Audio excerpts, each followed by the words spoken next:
에베소서 5장 1절과 2절, 8절과 12절 우리 한번 다 같이 합독하겠습니다. 시작. 그러므로 사랑을 받는 자녀같이 너희는 하나님을 본받는 자가 되고 그리스도께서 너희를 사랑하신 것 같이 너희도 사랑 가운데서 행하라. 그는 우리를 위하여 자신을 버리사 향기로운 제물과 희생 제물로 하나님께 드리셨느니라. 너희가 전에는 어둠이더니 이제는 주 안에서 빛이라. 빛의 자녀들처럼 행하라. 빛의 열매는 모든 착함과 의로움과 진실함에 있느니라. 주를 기쁘시게 할 것이 무엇인가 시험하여 보라. 너희는 열매 없는 어둠의 일에 참여하지 말고 도리어 책망하라. 그들이 은밀히 행하는 것들은 말하기도 부끄러운 것들이라. 아멘. 따라하겠습니다. 주님을 기쁘시게 합시다. 주님을 기쁘시게 합시다. 주님을 기쁘시게 합시다. 주님을 기쁘시게 합시다. 네, 그렇게 하기 원하시면 다 같이 아멘 하겠습니다. 아멘. 네, 오늘 에베소서 5장 말씀을 통해서 우리 주님을 기쁘시게 하는 방법이 무엇인지 한번 말씀과 더불어서 같이 나눴으면 좋겠습니다.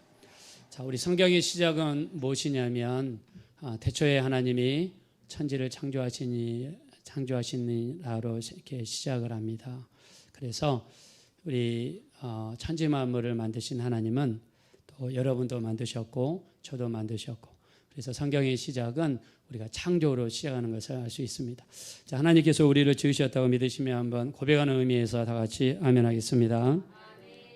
자, 그래서 성경에 나와 있는 많은 기자들이 이렇게 고백을 하죠. 우리 시편 139편 13절에 보면 주께서 내 내장을 지으시며 나의 모태에서 나를 만드셨음이라.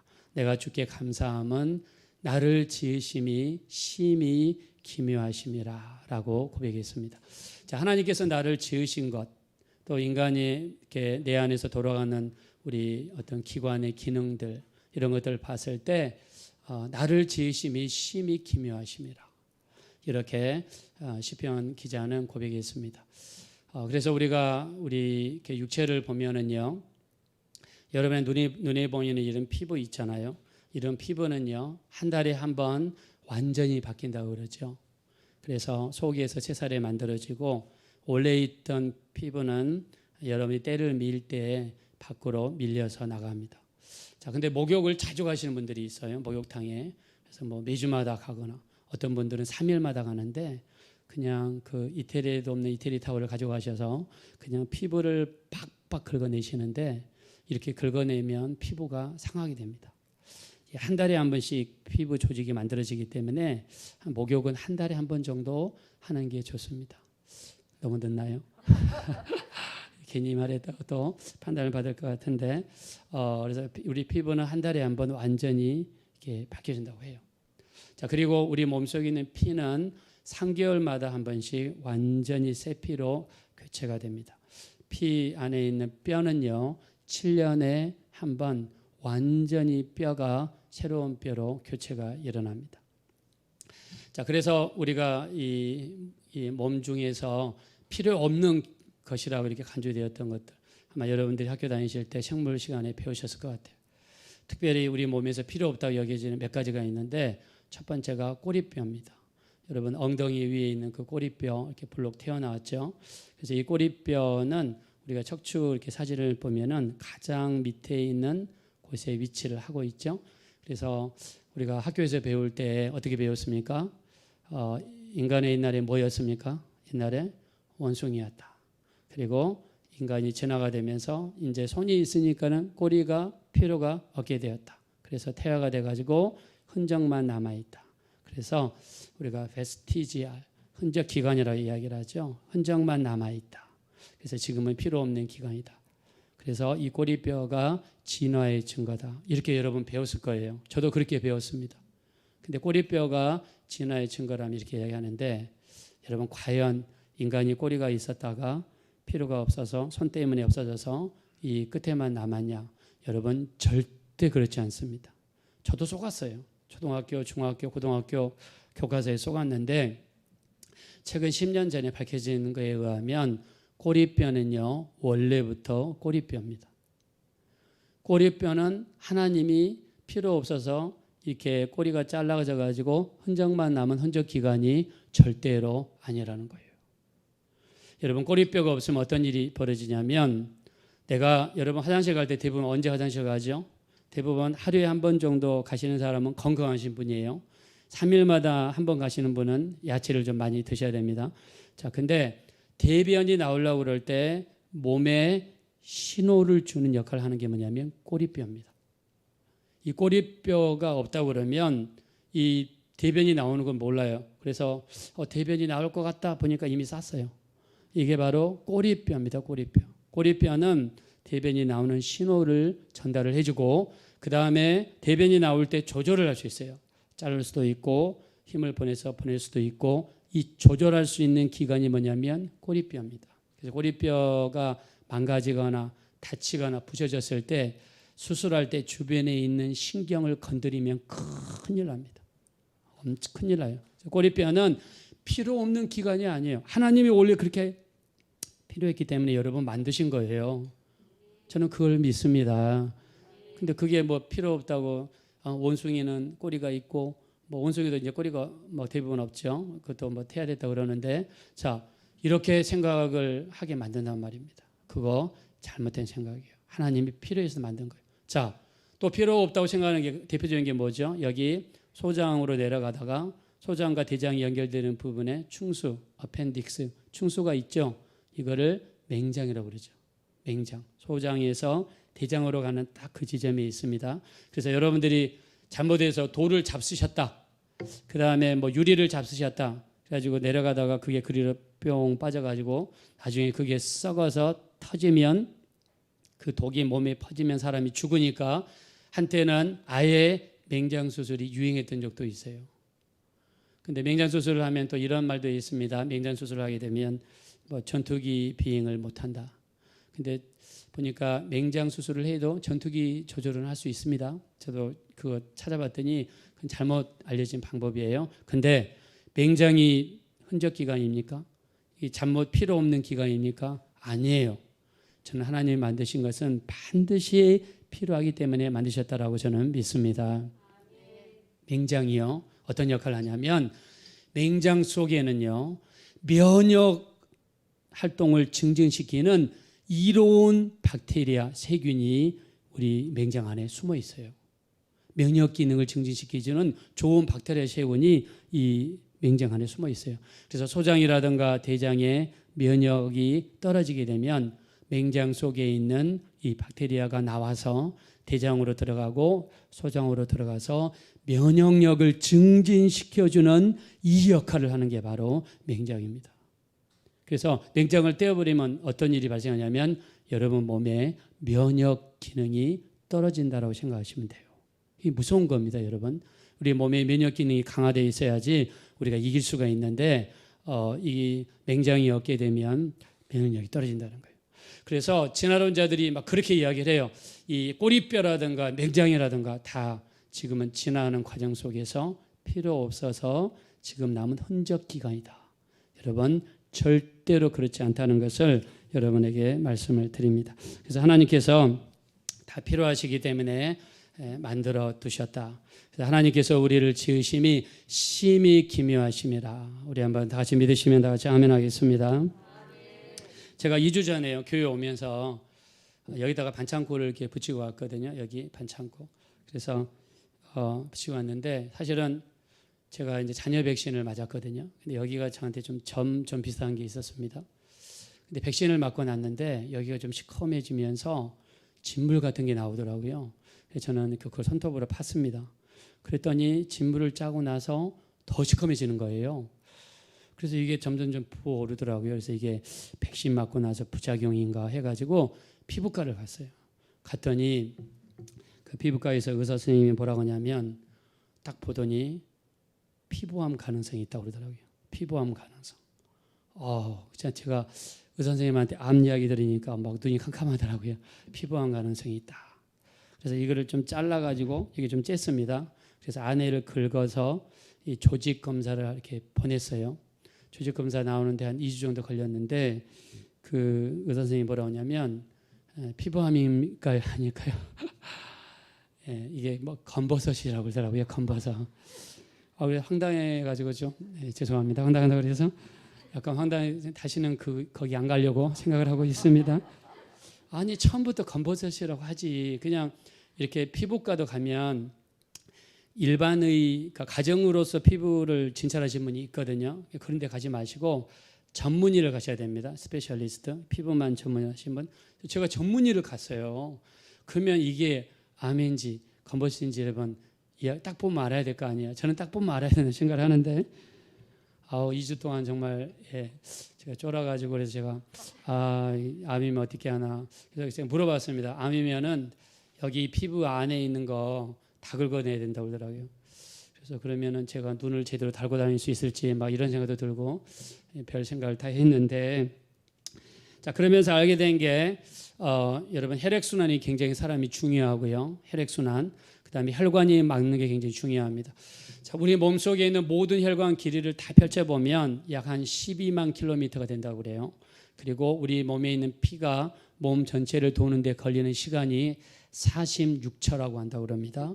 자, 근데 이 혈관 속에 만약에 노폐물이 끼거나 동물성 지방이 끼거나 아니면은 이렇게 혈관이 좁아지게 되면 갖가지 질병을 유발한다고 그럽니다. 자, 그래서 우리가 혈관 건강이 굉장히 중요한데 우리가 이 피가 이렇게 혈관이 터지는 거 뇌출혈이라고 그러죠. 또 혈관이 막히는 거 뇌경색이라고 그러죠. 자, 요즘에 이런 질병들이 굉장히 우리 주변에 많이 있어요. 그래서 튀긴 음식이라든가 튀긴 치킨이라든가 또 고기를 많이 드신다든가 지방이 안에 쌓여가지고 많은 질병을 일으키는데 자 혈관을 깨끗하게 하기 위해서 우리가 약식동원이라는 말이 있잖아요. 좋은 음식은 약이 된다. 그래서 혈관을 깨끗하게 하기 위해서 제가 몇 가지 한번 찾아봤는데 자 우리가 오징어라든가 낙지라든가 굴 많이 드시게 되면 그 안에는 타우린이라는 성분이 있어가지고 혈관을 깨끗하게 한다고 합니다. 그 다음에 여러분이 겨울에 많이 드시는 귤 있잖아요. 귤 안에는요 신맛을 내는 구연산이라는 물질이 있어가지고 혈관을 깨끗하게 한다고 합니다. 특히 여러분 귤을 깔 때 안에 보면 여러분 귤 껍질 안에 뭐가 보이죠? 하얀색 섬유질이 보이죠. 그 안에는 비타민 P가 굉장히 많아가지고요. 여러분 그 작은 혈관들 있잖아요. 그 혈관의 벽을 두껍게 해준다고 합니다. 그래서 귤을 드실 때 어떤 분들은 그 귤 끝부터 있는 하얀색 섬유질을 막 떼어서 드시는데 그게 비타민 P가 있어서 혈관을 튼튼하게 만든다. 자, 그다음에 여러분 깨를 여러분 깨 속에는 세사미놀이라든가 세사민 같은 게 들어 있어서 혈관 속에 있는 혈전 여러분 덩어리 있잖아요. 그거를 녹여버린대요. 깨. 그러면 오늘 가가지고 깨 강정, 깨 떡 이런 거 많이 드시면 되느냐? 깨는요 열량이 많아서 많이 드시면 살찝니다. 그래서 적당하게 드셔야 되고요. 그다음에 마늘 여러분 많이 들어보셨죠? 여러분 막 텔레비전 보면 알리신이라는 물질이 들어 있어서 혈전도 녹이고 혈관 속을 튼튼하게 한다. 그다음에 미역, 여러분 미역 후코이단, 그다음에 라미난, 그다음에 클로로필 이런 게 들어 있어가지고 혈관을 굉장히 튼튼하게 한다. 이런 이야기를 많이 하죠. 그래서 여러분들이 자 미역, 마늘, 깨, 그다음에 귤, 그다음에 오징어, 낙지, 그다음에 굴 같은 이런 것들 여러분 많이 드시면 우리 혈액을 굉장히 튼튼하게 할 수 있습니다. 자 사람이 이렇게 다치게 되면은요 몸에서 피가 나게 되죠. 사람이 어느 정도 피를 흘려야 죽냐면 우리 몸에 있는 피 우리가 70kg 몸무게를 가진 성인 속에는요 피가 약 5리터 정도 들어있다고 그래요. 근데 2리터 정도를 출혈하게 되면 사람이 죽는데요. 내가 가진 피의 40%를 흘리게 되면 사람이 죽는다고 합니다. 그래서 옛날에 우리 어머니들 아기 낳으러 갈 때 그랬다고 그러죠. 방으로 들어갈 때 신발을 딱 벗어놓고 한번 신발을 쳐다보고 들어갔다고 그랬죠. 왜냐하면 내가 다시 나와서 이 신발을 신을 수 있을까. 자, 옛날에 의학이 발전하지 않았던 시절에는요 여자분들 5명 중에서 1명이 아기 낳다가 죽었다고 합니다. 5명 중에서 1명이 과다출혈에 의해서 죽었다고 해요. 그래서 우리가 수혈을 할 때요 어떻게 해야 됩니까? 그냥 사람의 피니까 무조건 사람의 피를 집어넣으면 절대로 안 되죠. A형은요 A형이라든가 O형의 피만 수혜를 받을 수가 있어요. B형은요, B형이라든가 O형을 받을 수가 있습니다. A, B형은 다 받을 수 있어요. AB형, A형, B형, O형의 피를 받을 수가 있어요. 근데 안타깝게도 O형의 피를 가진 사람은 O형한테만 피를 받아야 됩니다. A형이라든가 B형이라든가 A, B형을 받으면 사람이 죽습니다. 그래서 O형한테만 받으셔야 돼요. 근데 옛날에 이 혈액형을 모를 때는요, 사람의 피를 많이 흐르잖아요. 아기를 낳다가 여자가 죽어갈 때 소피라든가 염소피를 집어넣었다고 그래요. 그리고 사람의 피를 집어넣는데 사람의 피는 도박인 거예요. 왜? 4분의 1이에요. 자기랑 맞는 피가 들어가면 이 사람이 살지만 만약 B형인 사람한테 A형 피를 집어넣으면 어떻게 돼요? 죽는 거예요. 사람이 죽어갈 때 그렇다고 그럽니다. 이 시커먼 오줌을 싸면서 아주 심한 고통 중에서 사람이 죽었다고 그래요. 자, 이 혈액형을 발견한 사람이 있습니다. 그 발견한 사람의 이름이 카를 란트슈타이너. 이 사람이 1901년도에 이 혈액형을 발견했다고 그래요. 그러니까 1901년이면 우리나라가 1910년도에 일본과 합병이 됐죠. 그러니까 그 무렵이에요. 그때 혈액형이 발견이 된 거예요. 그때 알게 된 게 A형은 A형과 O형으로만 피를 받을 수가 있다. 이거를 그때가 돼서야 우리 사람들이 알게 됐다는 거예요. 그래서 이걸 발견한 사람이 제가 카를 박사라고 이야기하겠습니다. 카를이라고 하는 이분이 이 혈액형을 발견해냈습니다. 그전에는 이걸 모르니까 수많은 사람들이 소피를 받다가 아니면 염소피를 받다가 사람의 피도 운이 좋으면 자기에게 맞는 피를 받지만 운이 나쁘면 다른 피를 받아가지고 죽어왔다는 거예요. 자, 그래서 제가 이렇게 길게 말씀드린 거는 자, 카를 란트슈타이너 이 사람에 대한 이야기인데요. 이 사람은요 유태인입니다. 유태인 가정에서 태어났는데 자, 유태인 가정에서 정신세계를 지배하는 사상이 있는데 자, 오늘 제가 주보에 올렸지만 티쿤 올람이라는 그런 사상이 이스라엘 유태인들에게 있다고 합니다. 티쿤 올람. 저도 좀 생소한 말이고 여러분들 생소한 말일 텐데 자, 티쿤 올람이라는 뜻이 뭐냐면 티쿤 고치다, 올람 세상을 고치다. 자, 그래서 유태인들한테는요 이렇게 이야기한다고 그래요. 너는 이 세상을 고칠 수 있는 사람이 되어라. 이 세상을 이롭게 할 수 있는 직업을 가져라. 이 세상을 이롭게 할 수 있는 행동을 하거라. 이런 이 생각을 굉장히 교육을 받는데요. 자, 그러면 세상을 고쳐서 뭐하게? 세상을 이롭게 해서 뭐하게? 그 목적이 딱 한 가지입니다. 그 목적이 뭐냐면 하나님을 기쁘시게 하기 위해서. 할렐루야. 자, 내가 티쿤 올람 왜 세상을 고치려고 하느냐? 내가 가진 직업, 내가 가진 행위, 내가 가진 모든 행동을 통해서 세상을 고쳐야 되는데 세상을 이롭게 해야 되는데 그 목적이 뭐냐면 그렇게 하는 것이 하나님을 기쁘시게 하기 때문이다. 이것을 믿고 이 사람들은 그렇게 행동을 한다는 거예요. 그래서 카를이라는 사람이 대학을 들어갈 때 의대를 들어갔습니다. 자, 의대를 졸업한 다음에 의사 면허증도 있어요. 근데 의사의 길로 가면 수많은 돈을 벌 수 있습니다. 자, 근데 카를은 고민하는 거예요. 뭐 때문에?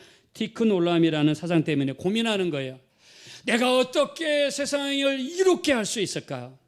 그래서 내가 어떻게 하면 하나님을 기쁘시게 할 수 있을까? 고민하다가 의사의 길과 의과학자의 길 중에서 고민하다가 의과학자의 길을 택했습니다.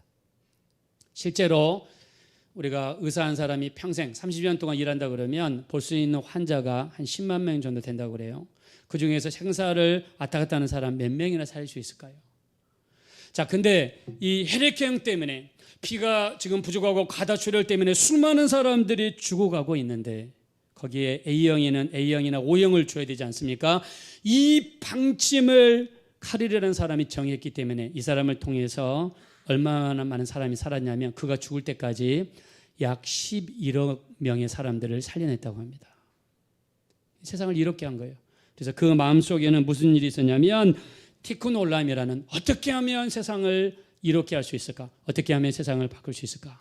그리고 그렇게 함으로써 어떻게 하면 하나님을 기쁘시게 할 수 있을까? 이게 그 사람의 마음을 사로잡았고 그래서 혈액형을 구분하게 되었고 그의 과학적인 업적으로 말미암아 수많은 사람들을 살려낼 수 있었습니다.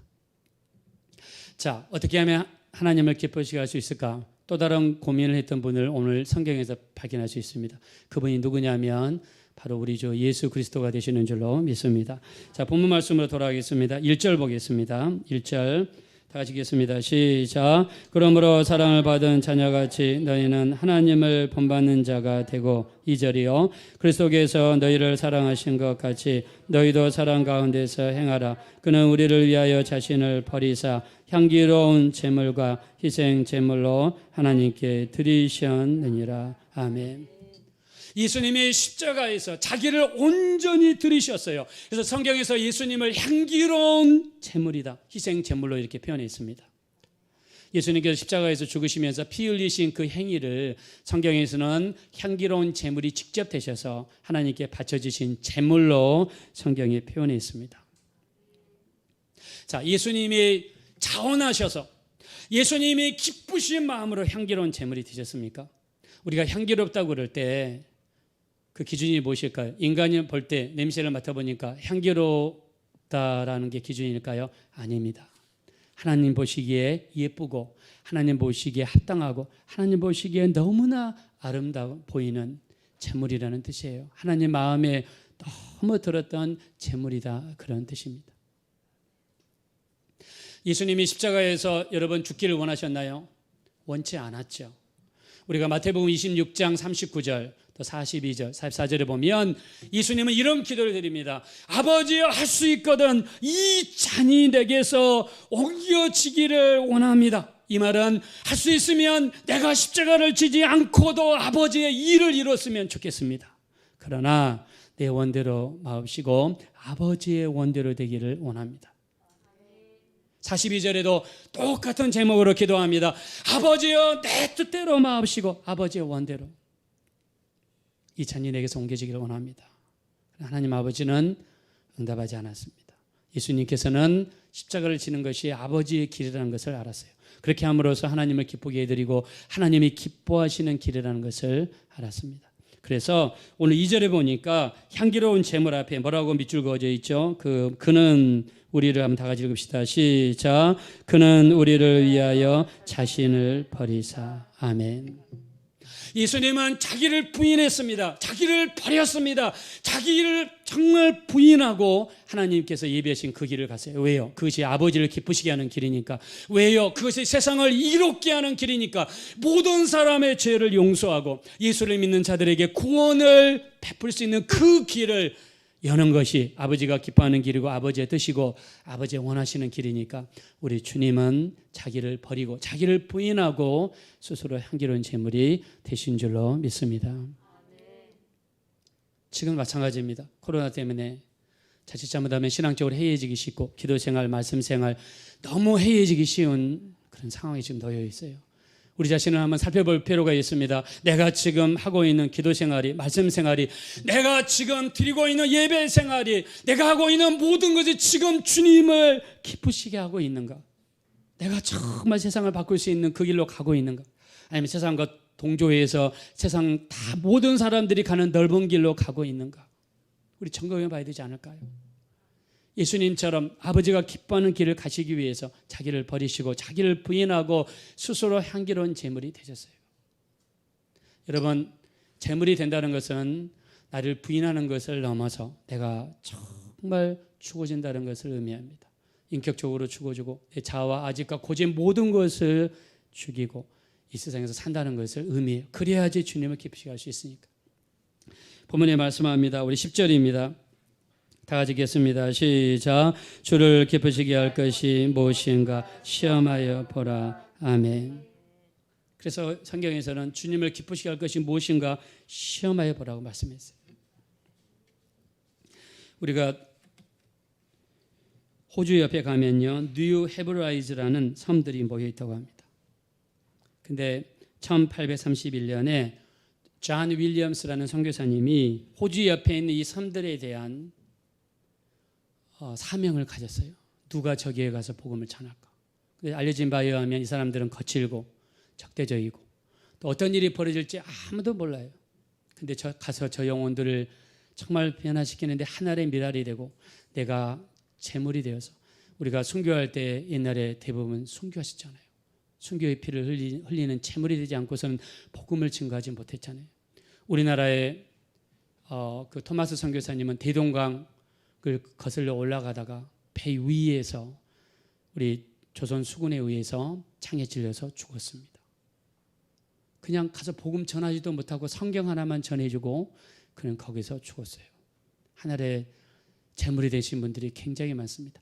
1831년 11월 20일 잔 윌리엄스 선교사님은요, 선교에 대한 비전과 하나의 미랄이 되어 내가 복음을 위한 제물이 되리라 작정하고 뉴 헤브라이즈 섬에 내리자마자 원주민들에게 그 자리에서 죽었습니다. 잔 윌리엄스 선교사님 돌아오지도 않고 연락도 없자 많은 사람들이 두려워 떨었어요. 근데 두 번째 용감한 사람 해리스 선교사님이 또 들어갔어요. 그는 들어간 지 3일 만에 죽었어요. 이번에는 세 번째 잔 골든이라는 선교사님 부부가, 그 선교사님은 자기 아내를 데리고 여러분 그 뉴 헤브라이즈 섬에 들어갔어요. 이미 2명의 선교사님들이 죽었습니다.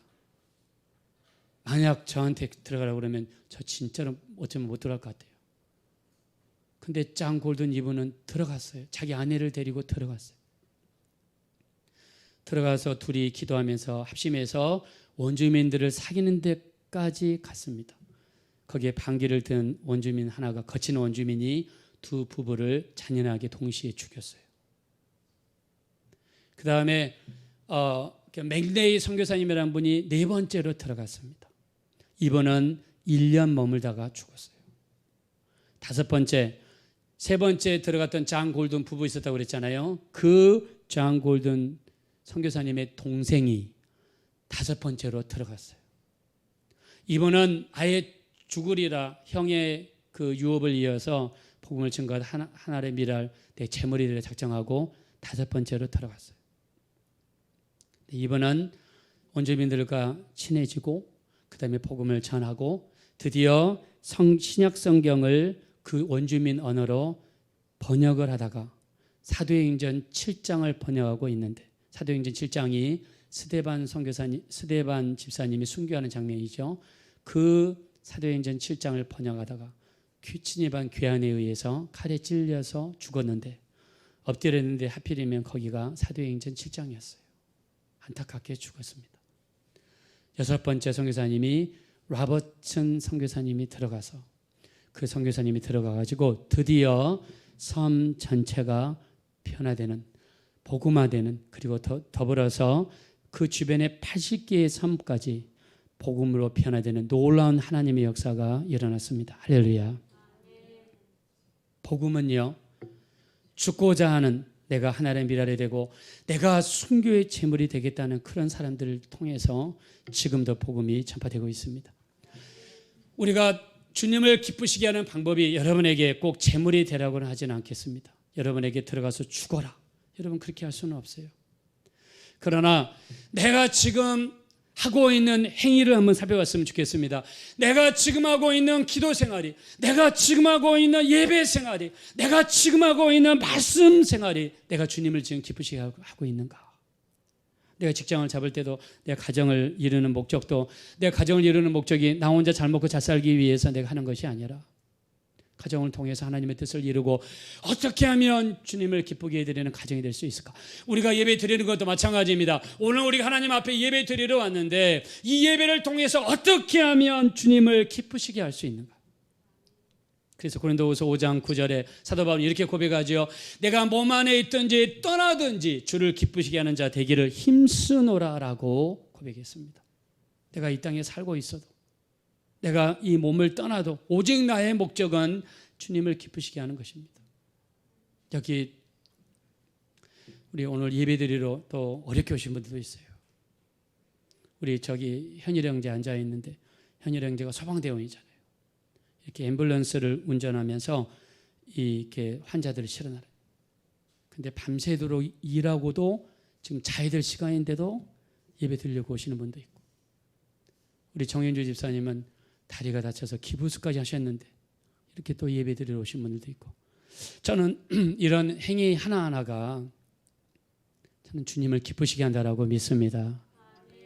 우리 잠언서 16장 7절 사람의 행위가 하나님을 기쁘시게 하면 그 사람의 원수라도 돌이켜서 화목하게 하시는 놀라운 역사가 나타나게 될 줄로 믿습니다. 그래서 우리 신앙생활을 다시 한번 점검해 봤으면 좋겠어요. 우리가 아무리 코로나 시국에 살고 있지만 델타 바이러스가 발생해 가지고 뭐 기하급수적으로 이렇게 쉽게 전이가 된다고 그러는데, 그래서 우리가 빨리 백신을 맞아야 되겠죠. 자, 근데 우리가 지금 이 땅에 사는 목적, 로마서 14장 6절에 이렇게 이야기합니다. 나를 중히 여기는 자도 주를 위하여 중히 여기며 먹는 자도 주를 위하여 먹으니 하나님께 감사하며 먹지 않는 자도 주를 위하여 먹지 아니함이니 하나님께 감사하느니라.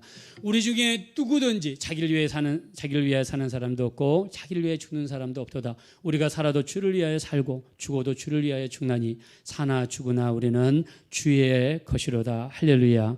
그래서 우리가 좀 아무리 시국이 어수선하다 할지라도 지금 내가 하고 있는 신앙생활이, 내가 하는 일들이 정말 주님을 기쁘시게 하고 있는가? 어떻게 하면 주님을 더 기쁘시게 하는 삶인가?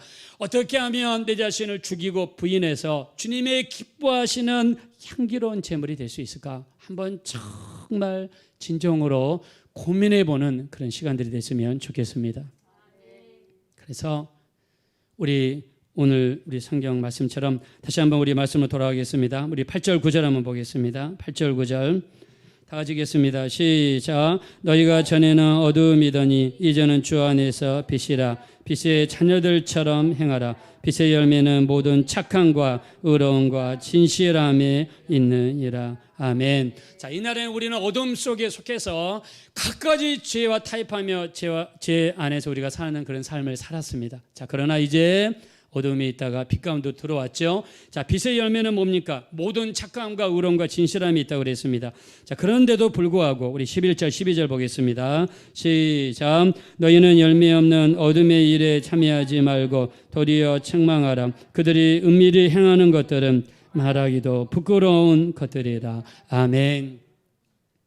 자, 우리가 예수 안에서 자녀로 부르심을 받았고 빛 가운데로 나왔는데 우리의 명목 쌓아놓는 빛의 자녀들인데 그 사람의 행위는 말하기도 부끄러울 정도로 그런 행위를 사는 사람들이 너무나 많다는 것이죠. 그래서 어두움의 일에 참여하지 말라. 우리가 사는 목적도 우리가 주를 위해서 산다. 또 우리가 떠나도 주를 위해 산다. 죽어도 주를 위해 산다. 이렇게 말씀을 드렸는데 한번 우리 찬양 하나 하나님 함께 올려드리면서 우리 주를 위해서 더 살아보리라, 주를 기쁘시게 하리라 작심하는 그런 시간들이 됐으면 좋겠습니다. 이제 내가 살아도 한번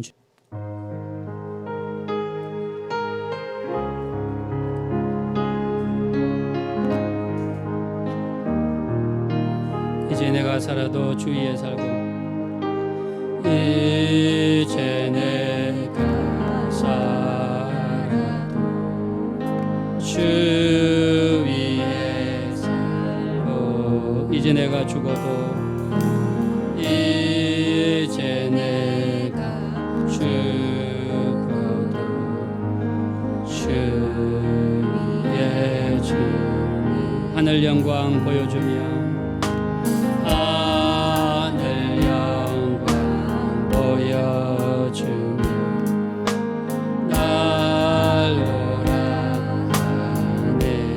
할렐루야 찬송하며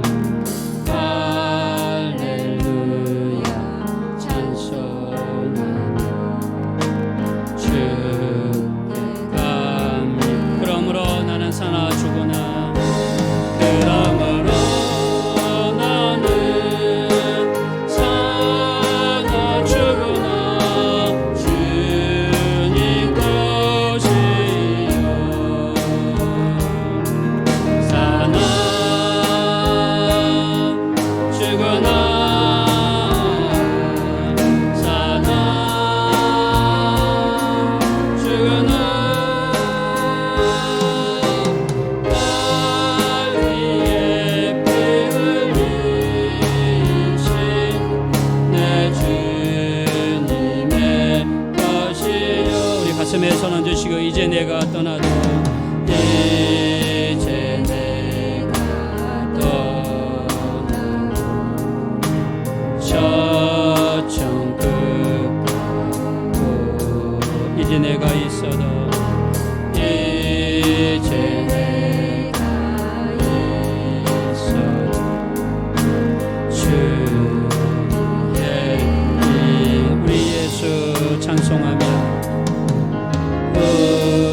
천천사 나팔 불며 천군 찬사 나팔 마지막 그러므로 나는 사나 죽으나 그러므로 나는 사나 죽으나 주님의 것이요 사나 죽으나 사나 죽으나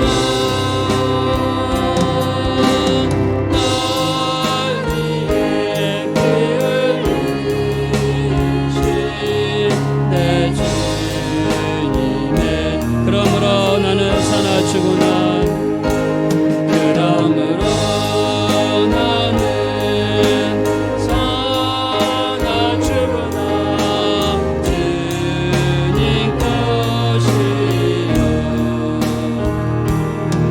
사나 죽으나 사나 죽으나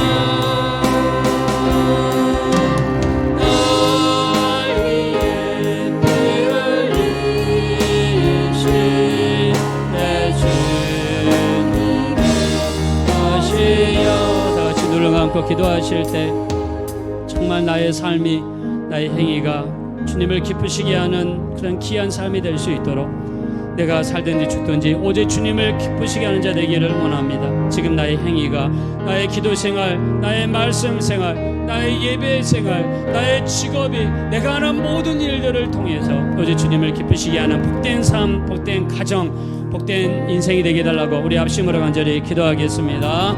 그러시고 잡으러오신 하나님 진심으로 감사합니다. 우리 하나님 우리가 이 땅에 살면서 오직 주님을 기쁘시게 하는 삶이 되기를 주여 우리 하나님 우리가 살아도 주를 위하여 살고 죽어도 주를 위하여 죽고 우리 하나님 무엇을 하든지 주님을 기쁘시게 하는 그런 귀한 삶이 되기를 원합니다. 우리의 행동과 우리의 삶을 되돌아보기를 원합니다. 우리 하나님 성령으로 주장하시고 인도하여 주시어서 오직 주님 기쁘시게 해드리는 귀한 삶이 될 수 있도록 우리 하나님 능히 인도해 주시기를 원합니다. 하나님 우리의 가정이 우리의 직장이 또 우리가 하는 모든 일들을 통해서 주님 기쁘시게 해드리는 귀한 삶이 될 수 있도록 우리 하나님 능히 인도하시고 도와주시옵소서.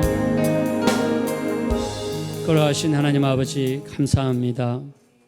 내가 하는 행위가 또 내가 하는 모든 일들이 주님을 기쁘시게 하고 있는지 우리 삶을 다시 한번 점검해 보게 도와주시고 주님이 원하시는 길로 주님을 기쁘시게 하는 방법으로 주님께로 돌아갈 수 있도록 인도하여 주시옵소서. 감사드리며 예수님의 이름으로 기도하옵나이다. 아멘.